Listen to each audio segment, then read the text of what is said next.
Hi guys, I am Piyush and I am pursuing economics honors from Shri Ram College of Commerce, University of Delhi. And मेरे को पता है आप class 12th में आ गए हो और सी यू टी 2027 आप दोगे। तो ये वीडियो है पूरा उसका पैटर्न क्या होगा, स्ट्रक्चर और सिलेबस क्या होगा, उस चीज़ पर ये वीडियो है। और मैं पूरे साल आपकी क्लास 12th में हेल्प करने वाला हूँ and then C U T में हेल्प करने वाला हूँ। So if you are watching me for the very first time then make sure you subscribe to my channel. So let's start. तो यार देखो, सी यू टी में मतलब as a S R C C student मेरे पास बहुत बच्चों के मैसेज आते हैं एंड बहुत सारे बच्चे बहुत सारी गलतियां कर रहे हैं और आप भी वो गलतियां करोगे। अगर आपको नहीं करनी है then you should be strategically ahead बाकी सारे अपने कॉम्पिटिटर से, जिसकी वजह से आपको फिर बढ़िया कॉलेज मिलेगा। ठीक है, तो ये वीडियो उन्हीं में से उन चीज़ों में से एक है। सबसे पहले अगर सिलेबस पर बताऊं मैं आपको, सिलेबस ऑलमोस्ट जो आप C B S E board में पढ़ रहे हो ऑलमोस्ट वही है। कुछ कुछ चीज़ें डिफरेंट है, उस पर मैं आगे बात करता हूँ। स्टार्टिंग फ्रॉम इंग्लिश में एन सी जो इंग्लिश में आप 12th क्लास में पढ़ते हो, बस इंग्लिश ही एक एक्सेप्शन है, वो बिल्कुल नहीं आता। इंग्लिश का पैटर्न क्या है, इंग्लिश में आएगा रीडिंग कॉम्प्रीहेंशन, इंग्लिश में आएगी ग्रामर, इंग्लिश में आएंगे रीअरेंजमेंट, इंग्लिश में आएगा vocabulary, synonym, antonym, idiom, phrases, phrasal verb, foreign words and और भी बहुत सारी चीज़ें जो आप और रिसर्च करोगे तो आपको पता लगेगा, आप वीडियोस देखोगे आपको पता लगेगा। ग्रामर में ऑलमोस्ट सारे ही टॉपिक्स आएंगे, टेंसेज और लाइक जो narration, direct, indirect, active, passive, सब कुछ ही आएगा ग्रामर में भी। कुछ ऐसा नहीं है ये टॉपिक कट है, ऐसा कुछ नहीं है, सब्जेक्ट वर्ब सब कुछ है ग्रामर में। और आरसी तो लाइक आरसी मतलब अनसीन पैसेज जो आप क्लास 12 तक करके आ रहे हो वो सेम चीज़ है, तो उसकी आपको प्रैक्टिस है, ये आपको पता है ही। बट यहाँ पर एक चीज़ है, वो सारे एमसीक्यू फॉर्मेट में होंगे। वहाँ पर आपको आंसर 4 ऑप्शंस दे रखे हैं, आंसर आपको टिक लगाना है। तो सी यू टी में इस साल तक और आगे भी मोस्ट प्रोबेबली यही रहेगा कि 50 क्वेश्चंस आते हैं और 50 क्वेश्चंस के लिए आपको 1 घंटे का टाइम मिलेगा सारे ही सब्जेक्ट्स में। और 50 क्वेश्चन हैं, एक क्वेश्चन अगर आप सही करते हो तो आपको 5 मार्क्स मिलेंगे, यानी एक पेपर हो गया 250 मार्क्स का। और अगर आप कोई क्वेश्चन छोड़ देते हो तो आपको कुछ नहीं होगा, वो 5 मार्क्स जो आपको मिलने थे वो तो नहीं मिलेंगे। अगर आप क्वेश्चन गलत मार्क कर देते हो तो आपके नेगेटिव हो जाएगा, समझ रहे हो। लाइक अगर आपने 50 में से 49 क्वेश्चंस सही कर रखे हैं और एक क्वेश्चन छोड़ रखा है तो आपका स्कोर आएगा 245 आउट ऑफ 250। अगर आपने एक क्वेश्चन गलत कर दिया है तो आपका स्कोर आएगा 244 आउट ऑफ 250, यानी एक गलत क्वेश्चन पर 6 नंबर कटेंगे, एक छोड़ोगे तो 5 नंबर कटेंगे। ठीक है, ये चीज़ है।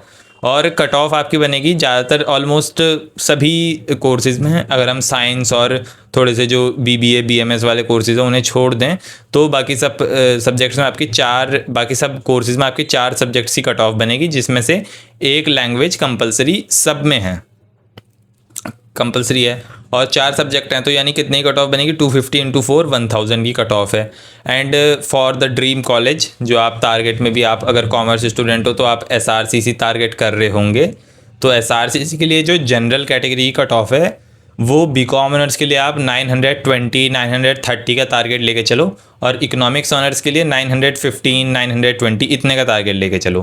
ठीक है, इतना स्कोर आपको लाना पड़ेगा तभी जाके आपको SRCC मिलेगा। और बाकी 5-5 10-10 नंबर कम करते रहोगे, फिर स्टीफन्स, हिंदू, हंसराज, KMC, रामजस, फिर ये जो नॉर्थ कैंपस कॉलेजेस हैं देन, और फिर लाइक अराउंड 800 प्लस पर आपको साउथ कैंपस के कॉलेजेस मिल जाएंगे। एंड और भी कम स्कोर है अगर आप जनरल कैटेगरी से हो तो फिर ऑफ कैंपस का कॉलेज मिलेगा आपको। ठीक है, तो ऐसा है इसका एग्ज़ाम पैटर्न।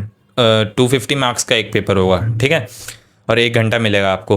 अब बात यह है कि क्या आप रेडी हो उस 1 घंटे में वो 50 क्वेश्चंस करने के लिए। द आंसर इज़ नो, अभी तो नहीं, क्योंकि अभी तो आप क्लास 12th में आए ही हो। 12th में आपको अपने जो चीज़ें करनी है, देखो जैसे शुरू में सिलेबस पर बात चल रही थी, इंग्लिश में तो बिल्कुल अलग है। इंग्लिश में मैंने बता दिया आपको, 12th में जो आप लिटरेचर पढ़ते हो उसका कोई यूज़ नहीं है यहाँ पर। बट जो आप 12th में बाकी सब्जेक्ट्स पढ़ते हो, BST, accounts, economics, maths and या फिर बाकी सारे जो जितने भी डोमेन सब्जेक्ट्स हैं वो सब एज इट इज़ यहाँ पर पूछे जाएंगे इन MCQ फॉर्मेट। ठीक है, तो ये बहुत इंपॉर्टेंट है कि आप जो क्लास 12th में पढ़ाई कर रहे हो बहुत अच्छे से करो, उसकी हेल्प आपको यहाँ पर भी मिलेगी। बिकॉज जो बच्चे सोचते हैं कि बोर्ड के नंबर मैटर नहीं करते, हाँ नहीं करते। आप बोर्ड में चाहे 80% लाओ या 98 लाओ, आपको कॉलेज तो CUT के मार्क्स के बेस पर ही मिलेगा। बट अगर आपके बोर्ड में लेट से 60% आ रहे हैं, डू यू थिंक कि आप CUT में 920 स्कोर कर लोगे? 920 SRCC जनरल कैटेगरी में ऑलमोस्ट सभी वही बच्चे हैं जिनके बोर्ड्स में 90 प्लस हैं, स्पेसिफिकली 95 प्लस हैं। लाइक मेरे 96.2 थे। तो इतना आपको करना पड़ेगा। और क्योंकि अभी आपकी क्लास 12 शुरू भी नहीं है, अभी तो मार्च ही चल रहा है, अभी अप्रैल भी स्टार्ट नहीं हुआ, अभी आपके पास अच्छा खासा टाइम है। आपको हर सब्जेक्ट्स को अच्छे से, सारी सब्जेक्ट्स को अच्छे से करके चलना है स्टार्टिंग से ही, ताकि आपको बाद में दिक्कत परेशानी ना हो, वरना फिर एक सब्जेक्ट भी आपकी नैया डुबा सकता है, ऐसा सोच के चलो। बिकॉज एक सब्जेक्ट आपको ड्रीम कॉलेज से दूर रखने के लिए काफ़ी है, क्योंकि एक क्वेश्चन गलत हुआ तो 5 नंबर, एक क्वेश्चन गलत हुआ तो 6 नंबर कटेंगे आपके, और 6 नंबर बहुत ज़्यादा हैं, आपकी रैंक 1000 से नीचे हो जाएगी लगभग। तो इतना आपको इस चीज़ का ध्यान रखना है, ठीक है। और यार देखो, सीयूईटी एग्ज़ाम में कुछ सब्जेक्ट सही में बहुत आसान होंगे। बीएसटी आप जितने मेहनत बोर्ड के लिए करोगे, सीयूईटी में उससे आसान है काफ़ी। बस एक चीज़ जो आपको करनी है वो है एनसीईआरटी को लाइन बाय लाइन पढ़ना है, इसलिए आप स्टार्ट कर रहे हो अभी, तो एनसीईआरटी अपनी शुरू से ही करके चलो, ठीक है। अकाउंट्स का पेपर भी बहुत ईजी आता है, बस वही बात है, आपने पढ़ा हुआ होना चाहिए। मैं इजी बोल रहा हूँ क्योंकि सही में इजी है। आप एनसीईआरटी उठाओ, उसमें अकाउंट्स में इतनी थ्योरी है। एक चीज़ जो अकाउंट्स में स्पेशल है यहाँ पर, बीएसटी बोर्ड्स में भी थ्योरी है, यहाँ पर भी थ्योरी है। मैथ बोर्ड्स में हमें न्यूमेरिकल सॉल्व करने हैं, यहाँ पर भी न्यूमेरिकल सॉल्व करने हैं।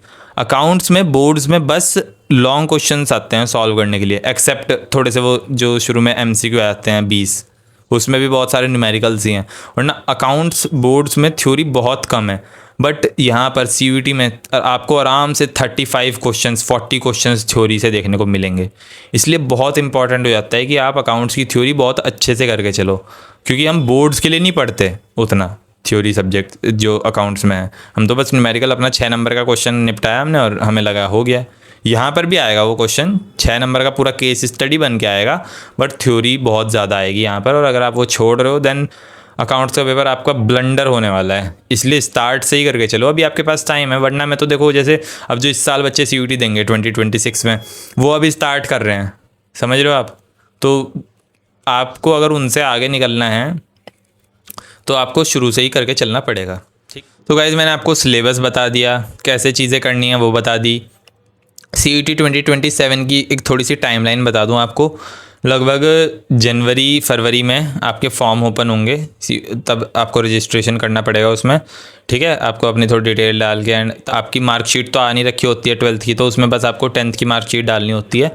और 12th की मार्कशीट के लिए बाद में एक बार फिर से एप्लीकेशन फॉर्म ओपन होते हैं, ठीक है। तो वो होएगा मार्च के आसपास, आपका नोटिफिकेशन आएगा। कुछ अगर सिलेबस में चेंजेस होते हैं तो एनटीए वो तब बताता है, वरना अभी उसे बताना चाहिए था, बट वो तब बताएगा आपको कि क्या चेंज होते हैं। और अभी जो आप पढ़ रहे हो, होप्स हो तब तक सिलेबस चेंज कुछ ज़्यादा ना हो, वरना एनटीए बहुत कुछ आजकल पर्टिकुलरली इकोनॉमिक्स में बहुत कुछ चेंज कर रही है। हमारे वाले में आईडी हटा दिया था, माइक्रो ले आए थे। अब इस साल 1 मार्च को, और मार्च के आसपास कह रहे हैं आईडी भी आएगा आपके में। स्टैट्स भी अगर इन्होंने घुसा दिया तो फिर पढ़ने मत बैठ जाना स्टैट्स, अभी 12th पर फोकस करो, तब जो देखी जाएगी सभी, तब जो होगा सबके लिए होगा ना। अभी तो आपको क्या करना है, माइक्रो, मैक्रो और आईडी, ये मान के चलो अपना इकोनॉमिक्स का सिलेबस। इकोनॉमिक्स इसलिए अलग से बता रहा हूँ बिकॉज इसी में सबसे ज़्यादा चेंज कर रहे हैं लोग। इंग्लिश, बीएसटी वो सब बाकी सब सेम है, ठीक है। तो मार्च में जब इनकी वो आ जाएगी जब ये वो रिलीज़ कर देंगे अपना नोटिफिकेशन, उसके बाद आपके बोर्ड एग्ज़ाम्स ओवर हो जाएंगे अराउंड मार्च के एंड तक। फिर आपके पास पूरा अप्रैल रहेगा प्रिपरेशन करने के लिए। लास्ट के उस टाइम पर बताऊँ ना, उस टाइम पर कोशिश करना कि कुछ करने के लिए बचे ना। वैसे बच्चे देखो तब करते हैं, ठीक है। उस टाइम पर आपको पढ़ना पड़ेगा। उस टाइम पर जितना ज़्यादा रिवीजन, जितना ज़्यादा प्रैक्टिस, जितना ज़्यादा मॉक टेस्ट पर फोकस करोगे, उतना आपका स्कोर अच्छा हो जाएगा, ठीक है। और फिर अप्रैल हो गया, फिर मई अराउंड 15th के आसपास से आपके सीयूईटी के एग्ज़ाम स्टार्ट होंगे।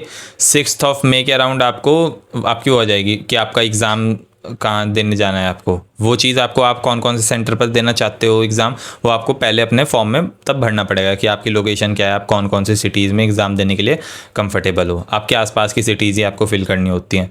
तो 6th को आ जाता है एग्ज़ाम, आपकी कौन कौन सी डेट को होंगे वो सब। और अराउंड लास्ट टू लास्ट जून के पहले वीक तक आपके सीयूईटी के एग्ज़ाम ख़त्म हो जाते हैं। फिर जून जुलाई बहुत मज़े करना, वो टाइम सबसे ज़्यादा खाली टाइम होगा आपके पास, ठीक है। तो उस टाइम के बाद फिर अराउंड जुलाई के 20th जुलाई के आसपास आपका कॉलेज एलोकेशन हो जाएगा, और 1 अगस्त को आपको कॉलेज आपका एलोकेट हो जाएगा। आपका मतलब पहली क्लास स्टार्ट हो जाएगी आपकी 1 अगस्त को। तो ये पूरी टाइमलाइन है। खैर ये तो बहुत लंबी चीज़ है, आपको अभी फोकस जिन चीज़ों पर करना है वो मैं आपको बता चुका हूँ।